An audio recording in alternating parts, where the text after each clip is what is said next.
Hello guys, how are you today? I hope everybody's doing pretty good. Today we're going to review this paper. It's called A Theoretical Characterization of Curvature, Control Adhesive Properties of Bio-Inspired Membranes. Now, okay, so what is this paper about? Well, this paper is really using or getting inspiration from these two animals, the tree frog, and we also have the bush cricket, right?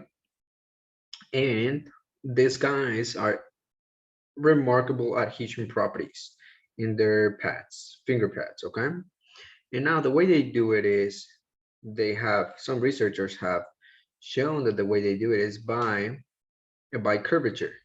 So they have curvature, they have fluids inside their body, and they increase the fluidity to their pads, and by pressure, increasing pressure, and that has to do with adhesive properties. So the way they do it is, let me show you. If you can look at me, is if they increase pressure, the curvature is more curve in their pads, so they can get unstuck. Now, if they decrease the pressure, there is more flattened surface, and then they can get stuck to surfaces easily. Okay. And now the way they do it is, I'll show you in a little bit how they do it. And as you can see, some tires have been inspired by them. Now, why is this important? Well, cells in our body need to have adhesion between each other, and that's the way we grow. Now, right here, some bacteria also have adhesion properties, and they use it to get stuck to surfaces that perhaps we don't want them to, but they do it, okay? And also tires, they also have this, they're being engineered to be adhesive to the asphalt, right? And as you can see, that's also why it's very important to have the right tire pressure, because that tire pressure um, can more tire pressure, that means more pressure, the tire will look like this. It will have less grit to the floor. So the right tire pressure might be like a little bit flattened, and it will have a good grip on the floor. Okay, I didn't know that, but that's true. How did they do it? Well, they did it by they engineered a artificial membrane, right? An artificial membrane, and right here they put a chamber right below it, and in this chamber they have pressure. Okay, this is the thickness. The H is signifies the thickness of the membrane. And right here, like we said, we have a chamber, and P is the pressure. So these dotted lines are, if you increase the pressure, then this line is going to end up here. This works like a piston. Think of this like a piston in an engine. It moves up, it increases the pressure. There must be a type of gas in here, could be water, could be fluid, could be gas, could be something.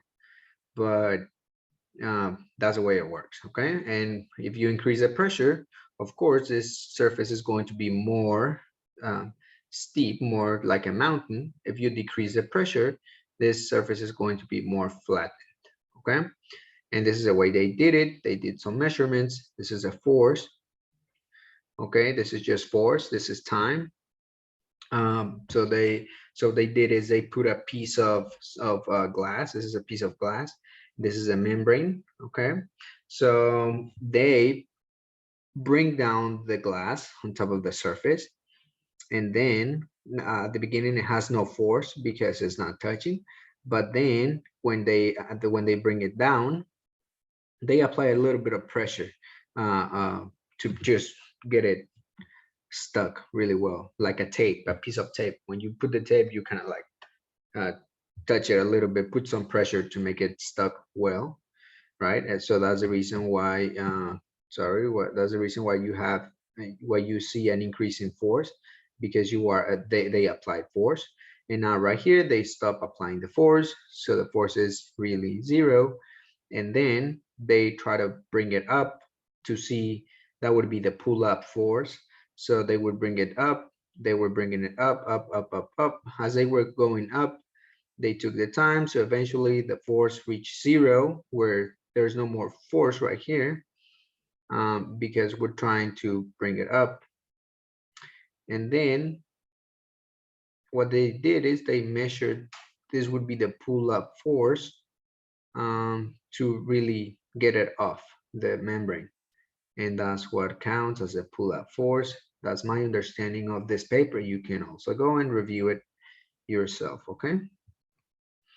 And now some of the results and conclusions. They did it with two types of membranes, two thicknesses, very thick one and a not so thick one. And the results are pretty expected, but it's important to have these experiments just to really say that that's what happens. That's how science works. This is a pull-up force. That is the amount of force it takes to get detached.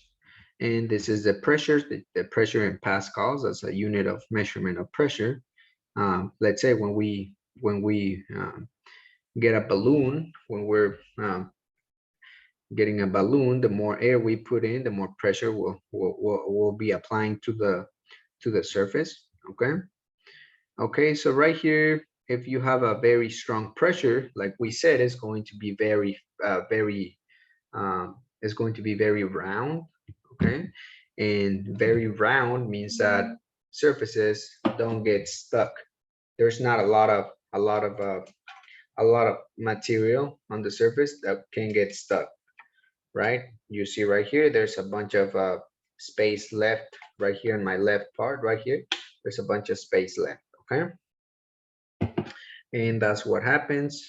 As you can see right here, we have pressure, high pressure, very low pull-up force. We can pull it up pretty quick, right? A very high pressure, a strong pull-up force. So very high pressure, that means, sorry, very low pressure. That means that the surface is going to be very flat, right? The membrane is going to be flatter, so more, so it can grab more of the material. So have a very strong pull-up force. So we're going to require more force to pull it up. Okay. And now, how does this work? I mean, why is this important? How can we take this research to the real world? Well, we can create smart tires, okay? Now, this is the way it works, okay? This is MotoGP. For some of you motorcycle fans, this is a very high adrenaline sport, very fast, okay? But really speed is reaching the limit. You can only go so fast in this sport before it starts to get very dangerous and life-threatening if an accident happens.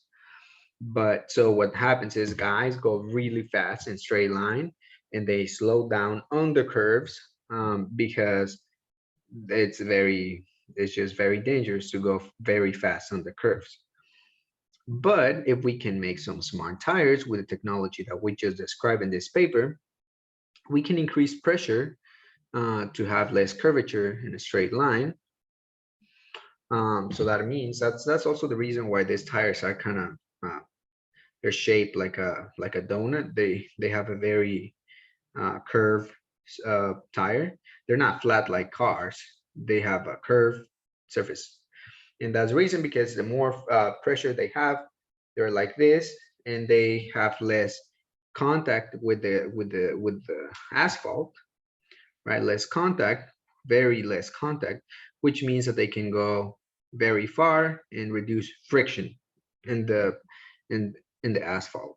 Now what happens is, now if we can increase more pressure, even more pressure, we can make it more rounded in straight lines.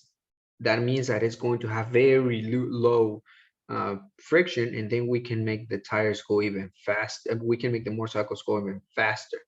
But check this out, we can decrease the pressure to have a flattened curvature right here. So right here, when they're going in a curve, that if we always have a very curved tire, as you can see in the curves, only very little tire material of the tire is touching the floor, and that is not good.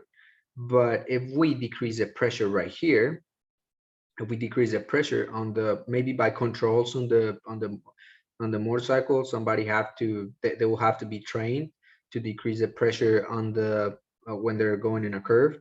So if they decrease the pressure, that means that the tire is going to be more flattened, right? The thing about it, the membrane is going to be more flattened, and more flattened, what does that mean? That more flattened means that there's going to be a stronger adhesion, right? So there's going to be a stronger adhesion.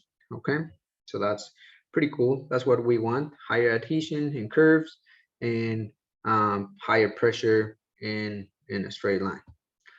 Now also we can create some maybe toys for to climb some walls, right? If we have very low adhesion, I mean a very low pressure, we can just touch surfaces and get attached to them by also engineering maybe a type of glove with this type of uh, design that this animals have in their pets, right? So we can touch them, get attached to them, and then we can maybe increase the pressure. And then once we increase the pressure, then remember the pads are going to be more pressure, means that they're going to be more curved, and then we can detach our fingers and then keep going, right? So that's pretty cool. And that's all I have for you today, guys. It was very awesome talking to you and see how we can apply this research in the real world situations. I love you guys. Have a great day, okay? Mm, okay.